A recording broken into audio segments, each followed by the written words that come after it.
Tov, Erev Tov, nous avons devant nous la paracha de Vaishlach.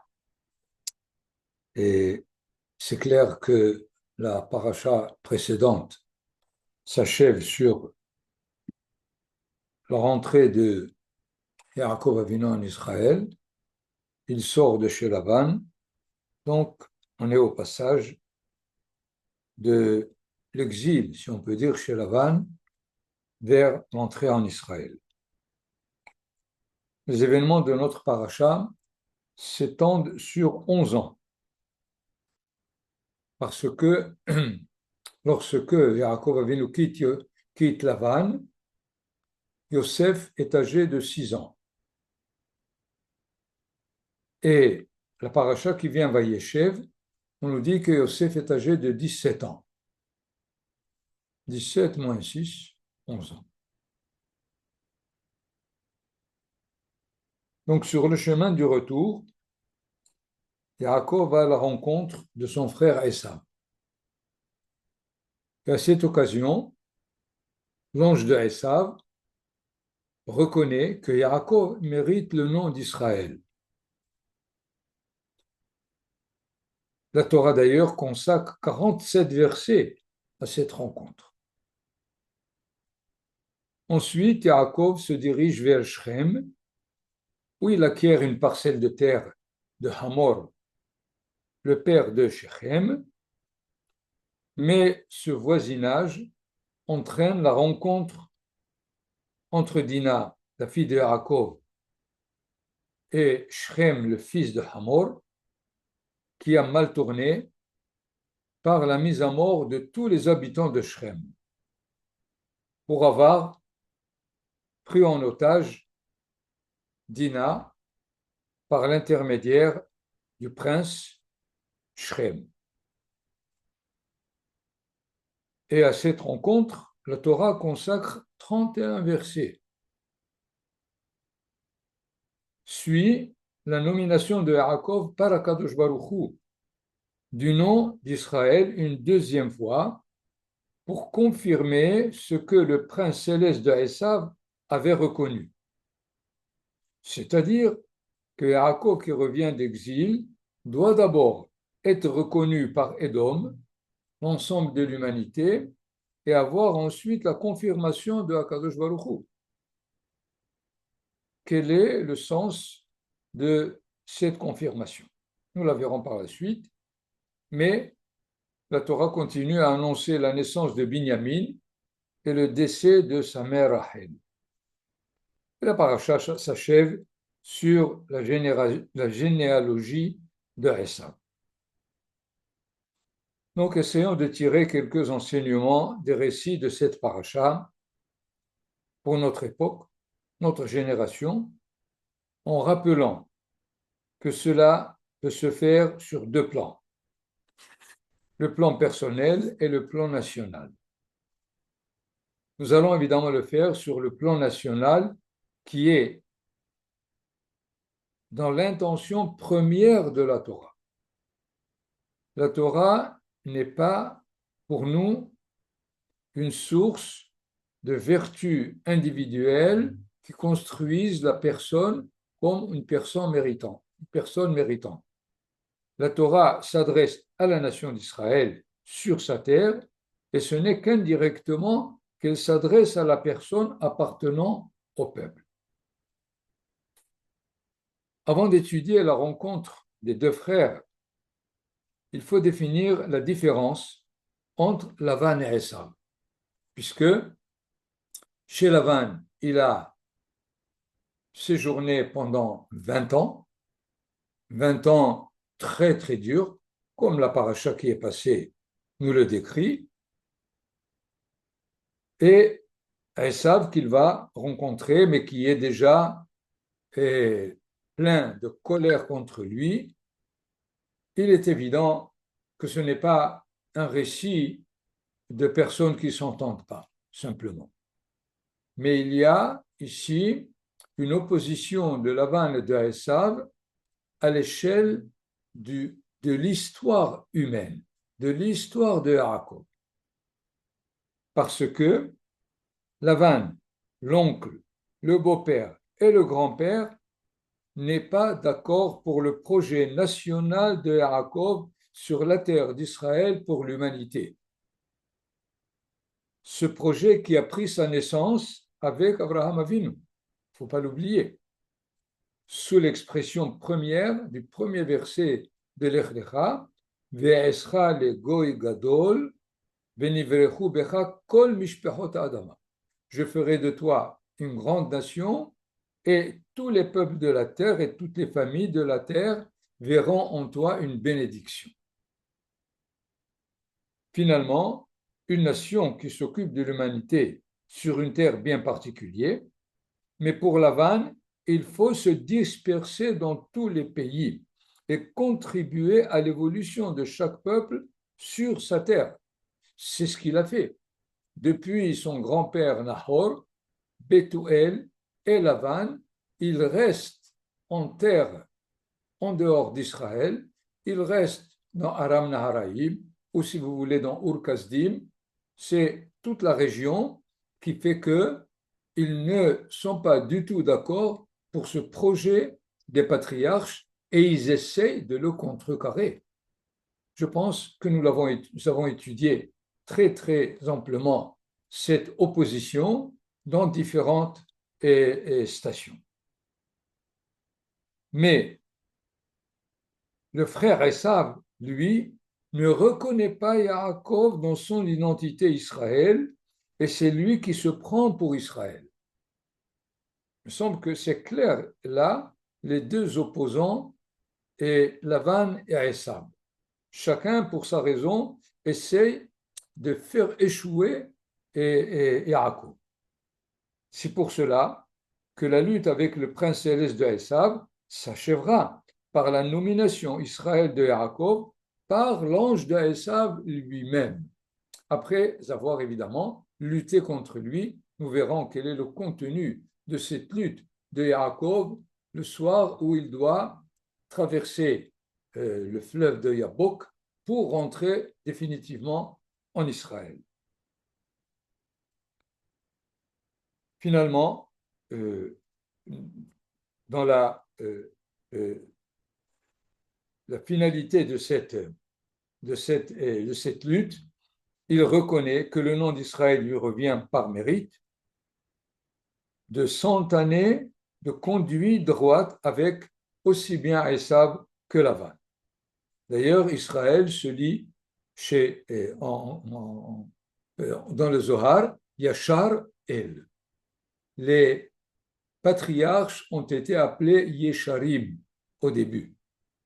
Pourquoi? Parce qu'ils savaient se conduire avec tout le monde, avec les pires ennemis, avec droiture. Et c'est ce qui finalement donne le chemin, le départ d'un peuple sur la vertu de la droiture, l'honnêteté. C'est comme ça d'ailleurs que je justifie le livre de Rabbi Moshe Chaim Luzzatto, Sefer Yesharim, Mesilat Yesharim. Pourquoi pas Mesilat Tzadikim? Pourquoi pas Mesilat Hasidim? Il y a tellement de termes. Pourquoi il s'adresse aux Yesharim? D'ailleurs, alors que dans le livre, il définit ce que c'est que Tzadik, ce que c'est que Hasid, ce que c'est que Kadosh, mais il ne définit pas celui qui est Yachar. Il semble que Rabbi Moshe Chaim Luzzatto dit « J'écris mon livre pour ceux qui sont déjà Yesharim. S'ils ne le sont pas, mon livre ne les concerne pas du tout. » Ce qui fait qu'il faut déjà avoir une certaine vertu minimum. C'est ce que les patriarches ont essayé de mener dans leur vie, et ceci dans toutes leurs relations, comment être droit dans toutes les situations les plus dans lesquelles on veut te tromper, on veut te faire échouer, et malgré cela, tu sais comment te conduire.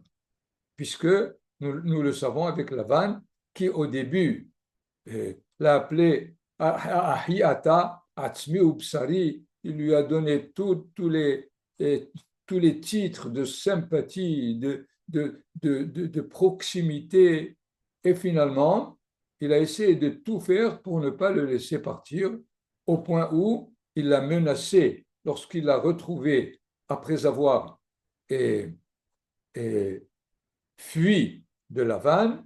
Il lui dit, je suis capable de te faire du mal, mais tu as de la chance. Le Père, le Dieu de tes pères, il m'a averti hier soir dans le rêve. Vous vous rendez compte quel effort Yaakov Avinu doit faire pour mériter que Akadosh Baruch Hu avertisse Lavan de ne rien faire à Yaakov et Lavan y croit. C'est finalement le modèle, Yaakov est le modèle d'Israël dans l'histoire de l'humanité. Comment Israël devrait se conduire pour être reconnu par les peuples? Il ne peut pas demander au peuple de le reconnaître. Il est obligé de se conduire tel que le peuple le reconnaisse. Nous avons d'ailleurs, je donne toujours comme exemple, au niveau de l'éducation, entre le père et les enfants. Plusieurs fois, le père, il s'adresse aux enfants. Quoi, tu ne sais pas qu'il est écrit Kabed et Avicha et Imecha? Respecte ton père et ta mère. Alors, c'est comme ça que tu me respectes. C'est une erreur fondamentale de se servir de ce verset pour mettre les enfants en situation mauvaise. La Torah ne dit pas et daber el bincha ve'emor lo kabed et avicha ve'etimecha. Mais la Torah s'adresse à l'enfant et lui dit kabed et avicha ve'etimecha. C'est elle qui dit à l'enfant, c'est pas le père qui doit le dire. C'est-à-dire que le père doit se conduire de telle façon à ce que l'enfant, lisant kabed et avicha ve'etimecha, il dit mon père mérite le titre de mon père, de ma mère, je leur dois du respect. Ce qui fait, il faut faire attention. Am Israël se soulève contre l'antisémitisme dans le monde. Il a raison. Les Rechaïm existent dans le monde de tout temps. Seulement, il faut se poser la question, quelle est ma part dans ce dialogue? Est-ce que je suis complètement en règle avec tout ce que la Torah me dit par rapport aux autres ou non? Et finalement, on n'est pas en règle, c'est sûr, on le sait. On fait beaucoup d'efforts, c'est sûr aussi, mais il y a encore beaucoup à faire. On me demande qu'est-ce que tu veux qu'on fasse? Très, très simple, très, très simple. Il faut d'abord exprimer une unité de notre conduite qui nous retire de la définition du judaïsme comme religion. C'est l'étape première avant de parler de quoi que ce soit. Si on donne encore l'image de notre conduite comme une religion, nous ne sommes pas pour les peuples, ni plus ni moins, un christianisme évolué ou un islamisme supportable ou un islam. C'est sûr que non. Alors, nous voyons ici que le prince lui-même de Esav lui reconnaît, lui dit, il te revient le titre d'Israël, qui sarita im Elohim ve'im anashim batuchal, parce que tu t'es mesuré avec les forces divines, avec les forces humaines, et tu as réussi. Je te donne le nom.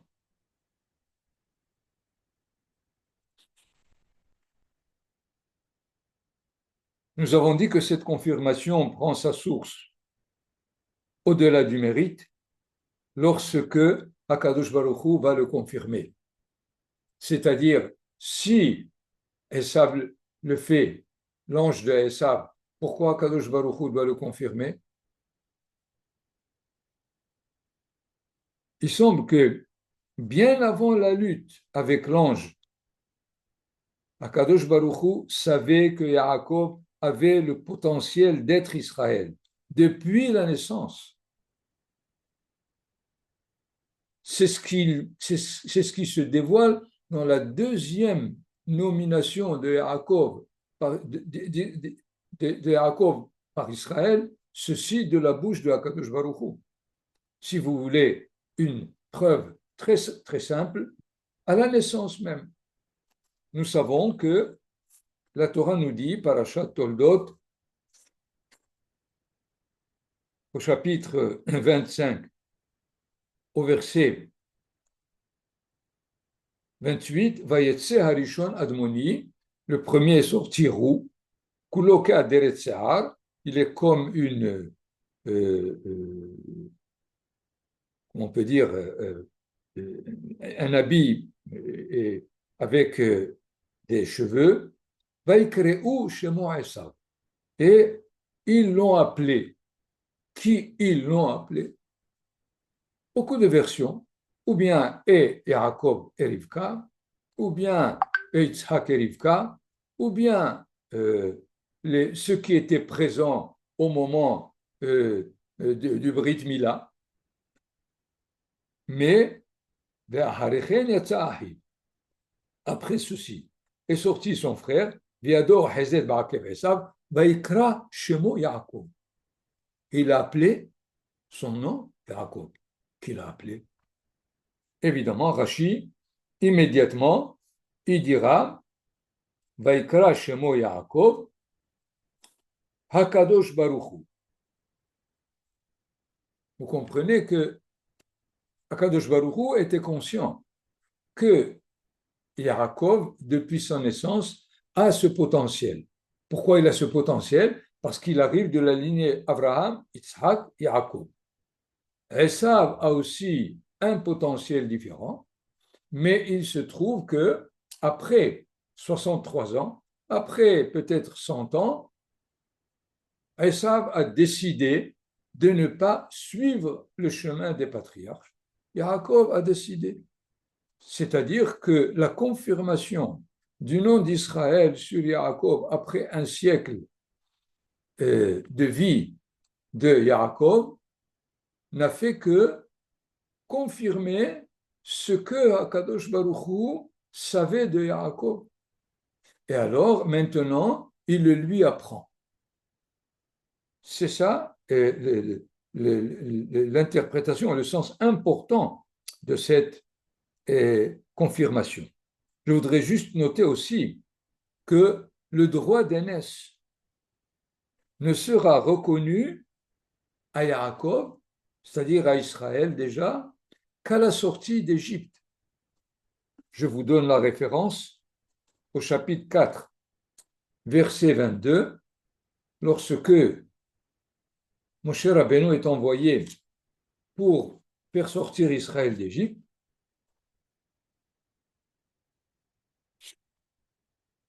La Torah nous dit Ve'amarta el Paro, et tu diras à Paro, Moshe Rabbeinu, Ko amar Adonai, Beni Bechori Israël, mon fils, mon aîné. C'est la première fois qu'on entend dans la parole divine que Israël est son aîné. Voyez donc combien est-ce que ce qui est déjà annoncé des fois dans l'histoire attend même la confirmation divine pour que cela soit définitif, absolu, sans retour. C'est là le sens de ces stations. C'est-à-dire, Yaakov fait tout ce qu'il peut, tout ce qu'il faut faire. Évidemment, il ne réussit pas toujours à 100%, puisque dans la lutte de l'ange, il en sort Soléa. Je n'ai pas le français maintenant de Soléa, vous comprenez, c'est-à-dire il boite. Oui, il boite.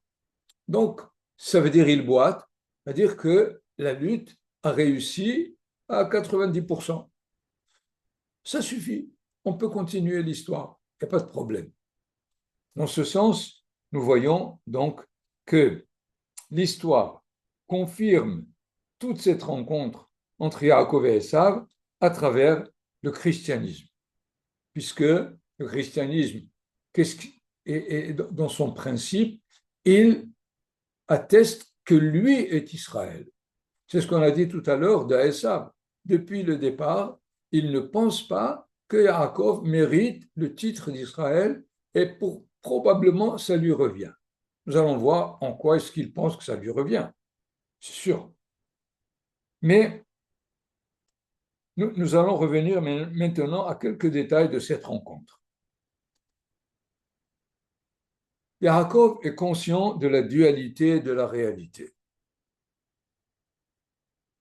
Nous avons une preuve claire et nette qui est à la fin de la paracha qui est passée, qui nous raconte que alors qu'il se séparait de Lavan,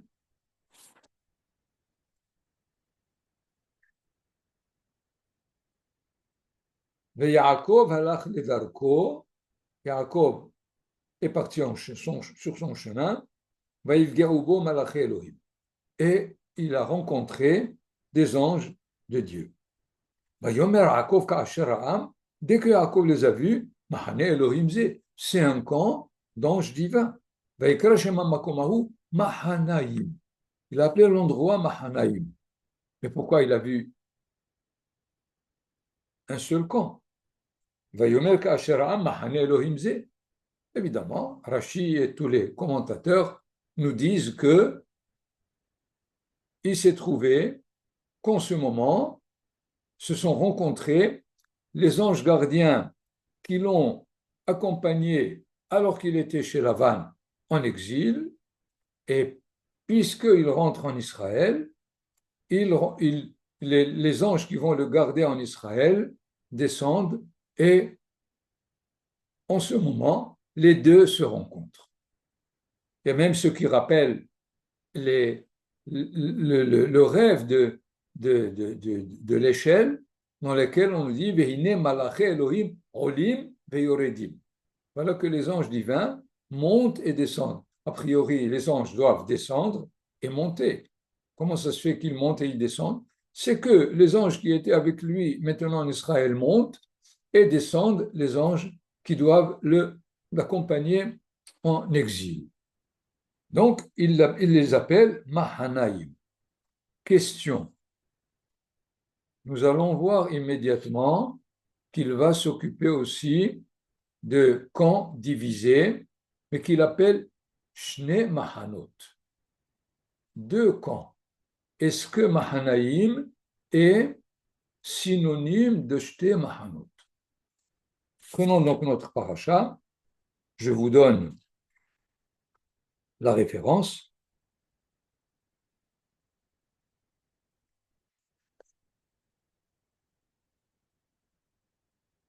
Le verset 8 du chapitre 32, lorsque les anges reviennent et lui rapportent que Esav et 400 hommes, à la limite son armée, le suivent, Vayera Yaakov meod vayetzerlo, Yaakov a été pris de crainte, Vayahat et Ta'am asherito, il a divisé le peuple qui est avec lui, Ve'etatzon, ve'etabakar, ve'agemalim, évidemment tout le bétail, l'ishne mahanot, et pas les mahanaïm. Nous retrouvons encore la même expression quelques versets plus loin, lorsque il adresse sa prière dans le verset 10, 11, 12 et 13, c'est le contenu de toute sa prière.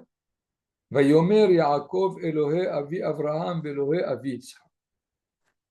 Il a appelé Avraham, Yitzhak, et finalement, c'est comme ça que chacune de nos prières commence. Eloheinu Elohe Avotenu Elohe Avraham Elohe Yitzhak Elohe Yaakov. Haomer Elai qui me dit Shuv le'artzecha ul moladetecha ve'etiva imach. Reviens à ta terre, à ton pays natal, et je ferai du bien avec toi. Katonti mikola hasadim mikola emet. Je suis moindre de toutes les générosités et de toute la réalité vraie que tu as fait avec ton serviteur. J'ai traversé le Jourdain pour passer chez Lavan avec mon bâton, et maintenant je me retrouve avec deux camps, encore une fois, deux camps.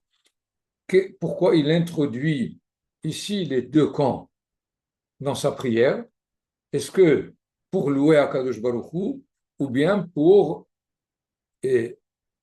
dévoiler, se rendre compte qu'il n'a pas l'unité dans les camps? Le verset qui vient immédiatement, il dit Hatzile Nina, sauve-moi.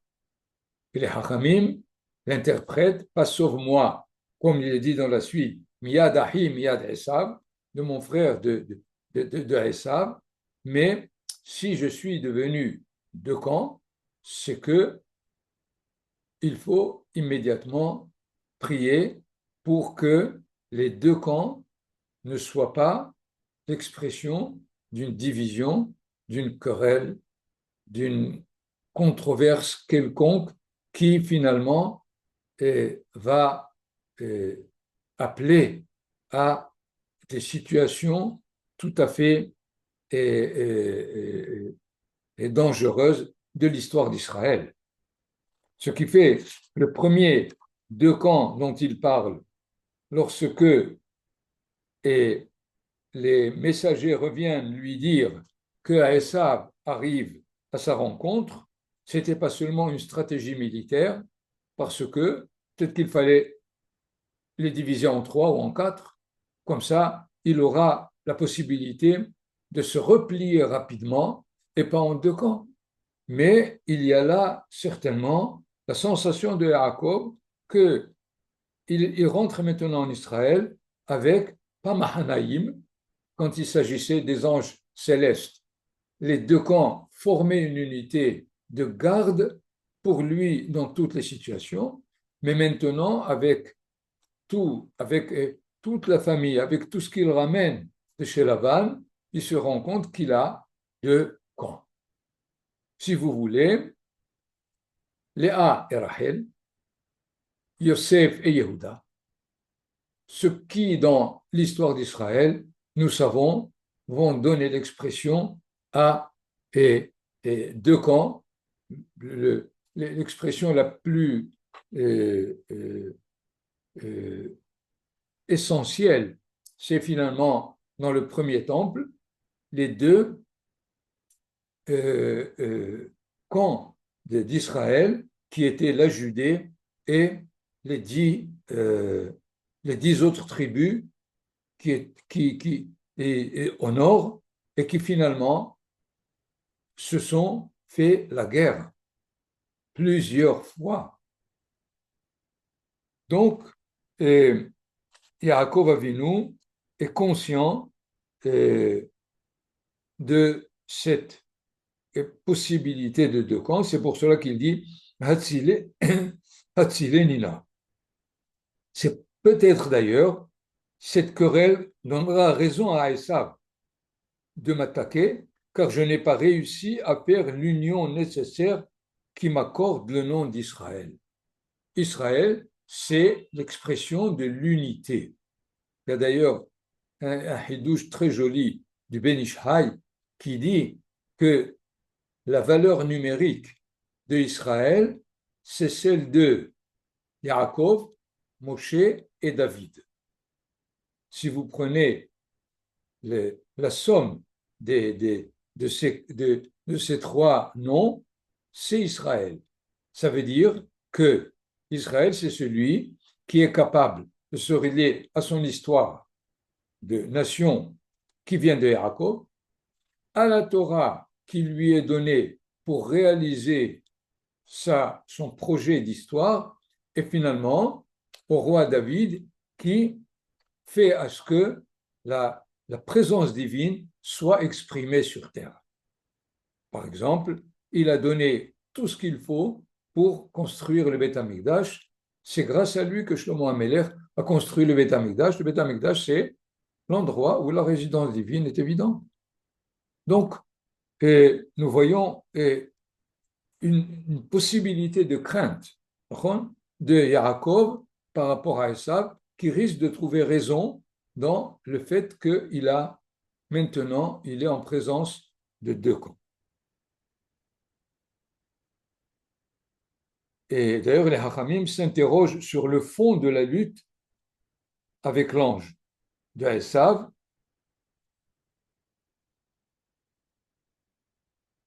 Comment peut-on définir l'ange de Esav? Qu'est-ce que ça peut exprimer un peu plus pratiquement pour nous? Il semble que cette présence divine s'exprime dans la protection de Esav dans les niveaux célestes. Que veut dire protéger quelqu'un dans les niveaux célestes? Ça veut dire tenir compte de toute son histoire et ne pas seulement le fait qu'il a envie de se débarrasser de Yaakov. Parce que il a, par exemple, alors que Yaakov était chez Lavan pendant 20 ans, lui, il était pendant 20 ans en Israël à côté de ses parents et il réalisait le respect, Kibboud Avaim, le respect des parents. Il faut en tenir compte. Sa présence en Israël aussi. Yaakov a dû fuir pour une raison tout à fait correcte, mais dans cette histoire, il y a quand même Esav qui réalise quelques conduites correctes. Va-t-on l'effacer totalement? Comment pourrait-on justifier le fait de disqualifier? Il faut comprendre que ce qui s'est passé, ce qui se passe entre Yaakov et Esav cette nuit-là, nous le retrouvons plusieurs fois. Vous avez comme exemple Israël au bord de la mer Rouge. L'Égypte est derrière. En ce moment, il y a une décision de faire disparaître l'Égypte pour sauver Israël. Le Midrash nous rapporte que le prince céleste de l'Égypte demande des comptes. Pourquoi? Parce qu'il dit qu'il y a chez le peuple hébreu qui était en Égypte des idolâtres, il y a des délinquants, il y a beaucoup qui ne sont pas en coordination avec la définition. Vous avez par exemple la réalité de Dathan et Aviram. Ces deux qui se battaient, qui se querellaient le deuxième jour après avoir éliminé le premier jour l'Égyptien qui frappait l'Hébreu. Et Moshe Rabbeinu s'est rendu compte que ces deux allaient euh, euh, le dire au pharaon. Et c'est pour cela qu'il a pris la fuite immédiatement. Ce qui fait, ces situations se répètent.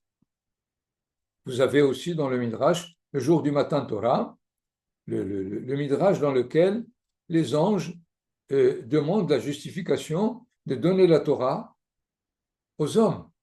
Les hommes sont peccables. Ils peuvent transgresser la Torah. Alors, est-ce que c'est justifié? Donne-la aux anges qui, dans tous les cas, ne feront aucune faute. Ils sont purs, ils sont toute lumière, ils sont tout ce qu'on peut imaginer de certitude par rapport à la Torah. Et c'est ainsi que même dans la finalité des temps, lorsque Israël réussira à correspondre à sa définition, beaucoup de peuples risquent de se trouver disqualifiés. Et alors, la Gemara dans Masechet Avodah Zarah rapporte le jugement dans lequel les peuples, les nations demandent la justification de l'élection d'Israël dans la fin des temps. Ce qui fait cette lutte de Yaakov avec Esav est en préparation, si on peut dire, ou en prédiction des différentes étapes dans lesquelles le peuple d'Israël dans l'histoire devrait justifier son élection dans l'humanité.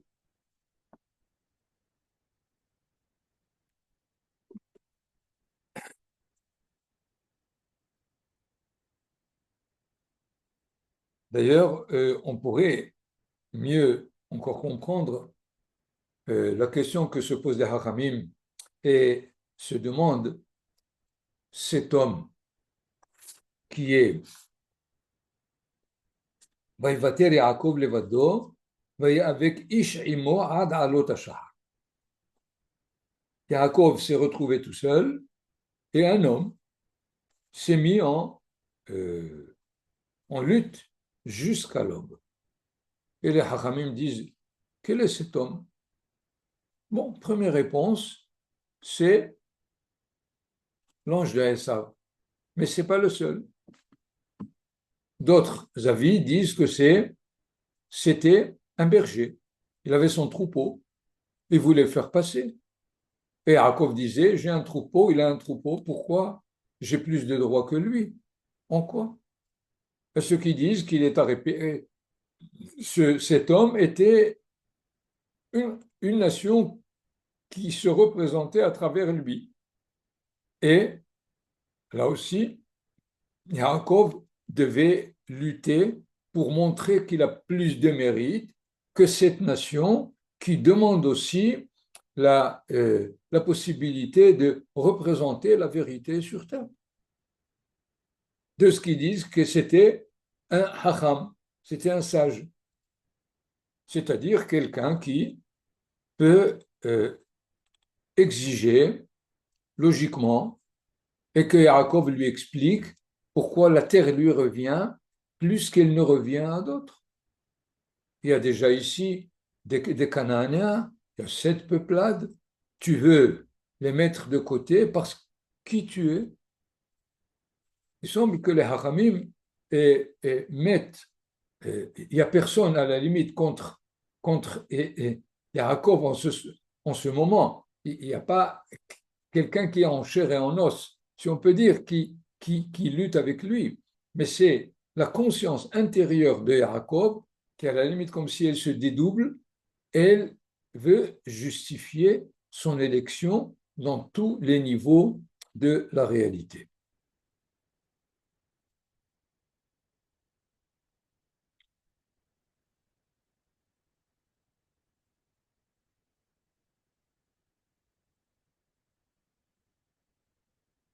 Finalement, il nous reste encore à savoir qu'est-ce qu'il faut tirer de la rencontre de Dina avec Shrem, qui est représentant, si on peut dire, de la nation qui habite Shechem en ce moment. Une lecture littérale doit nous étonner de nous raconter l'histoire d'un viol par un goy d'une jeune fille d'Israël et qu'il faut lire pendant 3000 ans. C'est quelque chose, malheureusement, qu'on retrouve dans toutes les civilisations, dans toutes les époques, et chez tout le monde. C'est un phénomène qui...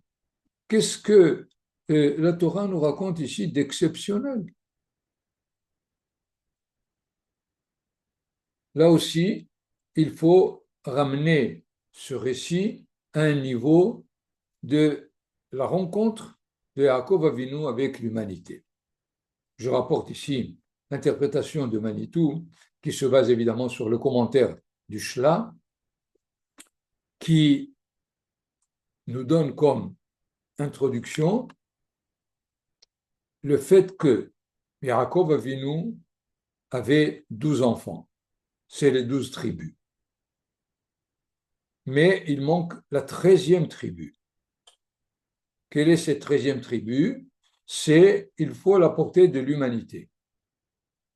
Qui est-ce qui va le faire finalement, ou à travers quelle possibilité peut-on le faire? À travers Dina. Et alors, cette rencontre pouvait à la limite faire à ce que ce Shechem reconnaisse qui est cette Dina, se conduise envers elle d'une façon polie, honnête, sincère et pas comme la Torah nous le raconte. C'est dans ce sens où, et d'ailleurs, ceux qui interprètent le premier verset, Vatetse dina bat Lea, asher yaleda le'Yaakov, lirot bivnot haaretz.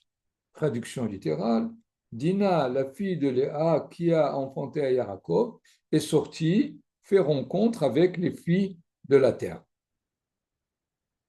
La,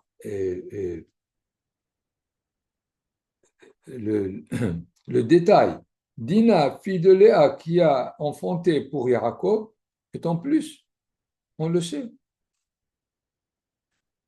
Que nous dit Rashi? Al-Shem Yetziata Anikred Bat Léa. C'est à cause de la sortie Hi Yetzanit Haïta, comme sa mère qui était sortie. Vatetse Léa Likratu, puisque Léa est sortie pour le rencontrer. Qui rencontrait Yaakov. Alors, le texte de Rashi est assez incompréhensible. Vatetse, alors c'est pour cela que on la compare plus à Léa qu'en tant que fille de Yaakov. Évidemment, ici, les interprétations te diront, voilà, vous voyez pourquoi est-ce que il faut garder les filles d'Israël, parce que la Torah veut nous raconter que cette conduite de Dina lui a coûté ce viol. Évidemment, encore une fois, c'est une lecture morale, mais ce n'est pas une lecture d'événements historiques. La lecture d'événements historiques, comme le Shla le dit et Manitou le rapporte, c'est de la même façon que Léa est sortie pour rencontrer Yaakov et a permis le fait de mettre au monde Issachar et Zvouloun, compléter les 12 tribus. De la même façon, Dina a pour projet de rapporter la 13e tribu. Et c'est d'ailleurs aussi le Shla qui dit Ehad, c'est 13. Donc nous sommes 12. Pour avoir l'unité, il faut le 13e. Lorsque Aleph, c'est Dina, Het, c'est les 8 enfants de Léa et Rachel, et 4 Dalet, c'est des fils de Bilha et Zilpa. Et dans ce sens, il faut lire ce qui est donné ici pour les générations, puisque le peuple d'Israël, inconsciemment, se relie au peuple. Chaque communauté, là où elle était dans l'exil, croyait plusieurs fois dans l'idéal d'une révolution qui était un idéal social, peut-être même moral, et voulait se joindre. Vous savez bien combien la communauté allemande, avant la Shoah, voyait qu'il y avait une symbiose avec le peuple allemand. Vous pouvez prendre comme exemple Rabbi Shimshon Raphaël Hirsch. Rappelons aussi la symbiose avant l'Inquisition. Les grands d'Israël étaient ministres, étaient chefs de l'armée, étaient des poètes, et finalement, dans chaque génération, comme si Israël fait l'expérience de rencontrer un Shechem. Il espère qu'il est civilisé, qu'il est honnête. Malheureusement, voilà, il se trouve qu'il est malhonnête. Peut-être c'est plutôt un barbare qu'autre chose. Et ce récit donc concerne et met en garde toutes les générations de bien vérifier que leur rapport au peuple ne va pas être un échec comme celui de Dina.